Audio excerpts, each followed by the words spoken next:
Hello guys, welcome back to M Tarun vlogs. ಇವತ್ತು ನಾವು ಕರ್ನಾಟಕದ ಅದ್ಭುತ ಮಾಡರೇಟ್ ಟ್ರೆಕ್ಕಿಂಗ್ಗಳಲ್ಲಿ ಒಂದಾದ ಬಂಡಾಜೆ ವಾಟರ್ ಫಾಲ್ಸ್ನ ಎಕ್ಸ್ಪ್ಲೋರ್ ಮಾಡೋಕ್ಕೆ ಹೋಗ್ತಿದ್ದೀವಿ. ಇದು ಟೋಟಲ್ ಆಗಿ 16 ಕಿಲೋಮೀಟರ್ಸ್ ಟ್ರೆಕ್ಕಿಂಗ್ ಆಗಿದೆ. ನಾವು ಬೆಂಗಳೂರಿಂದ 10 ಗಂಟೆಗೆ ಟಿಟಿಯಲ್ಲಿ ಹೊರಟ್ವಿ. ಹೋಗ್ತಾ ದಾರಿಯಲ್ಲಿ ಟೀ ಕುಡ್ಕೊಂಡು ಬೆಳಿಗ್ಗೆ 6 ಗಂಟೆ ಅಷ್ಟರಲ್ಲಿ ಸಿರಿಮನೆ ಹೋಮ್ ಸ್ಟೇಗೆ ಚೆಕ್ ಇನ್ ಮಾಡಿದ್ವಿ.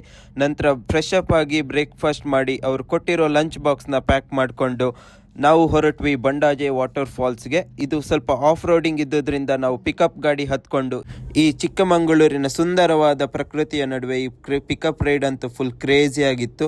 9 ಗಂಟೆಗೆ ಸ್ಟಾರ್ಟಿಂಗ್ ಪಾಯಿಂಟ್ ಆದ ರಾಣಿಜೆರಿ ವ್ಯೂ ಪಾಯಿಂಟ್ಗೆ ನಾವು ರೀಚ್ ಆದ್ವಿ. ಅಲ್ಲಿ ID ವೆರಿಫಿಕೇಶನ್ ಮತ್ತೆ ಟಿಕೆಟ್ಸ್ ವೆರಿಫೈ ಮಾಡಿದ ನಂತರ ನಾವು ಸ್ಟಾರ್ಟ್ ಮಾಡಿದ್ವಿ ಟ್ರೆಕ್ಕಿಂಗ್. ಇಲ್ಲಿ ಫಸ್ಟ್ 3 ಕಿಲೋಮೀಟರ್ಸ್ ನಡೆದ ನಂತರ ನಾವು ರೀಚ್ ಆದ್ವಿ ಬಳ್ಳರಾಯನ ದುರ್ಗ ಫೋರ್ಟ್ಗೆ. ಅಲ್ಲಿಂದ ರಾಣಿಜೆರಿ ಅಂತೂ ಫುಲ್ ಕ್ರೇಜಿಯಾಗಿ ಕಾಣಿಸ್ತಿತ್ತು.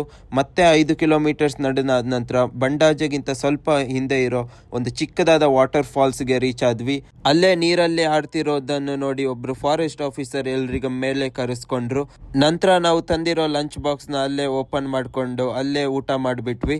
ನಂತರ ಸ್ವಲ್ಪ ಮುಂದೆ ನಡ್ಕೊಂಡು ಹೋದ ನಂತರ ಫೈನಲಿ ನಾವು ರೀಚ್ ಆದ್ವಿ ಬಂಡಾಜೆ ವಾಟರ್ ಫಾಲ್ಸ್ಗೆ. ನಂತರ ಅಲ್ಲೇ ಸ್ವಲ್ಪ ಹೊತ್ತು ಟೈಮ್ ಸ್ಪೆಂಡ್ ಮಾಡಿದ ನಂತರ ನಾವು 5:30 ಅಷ್ಟರಲ್ಲಿ ವಾಪಸ್ ರೀಚ್ ಆದ್ವಿ.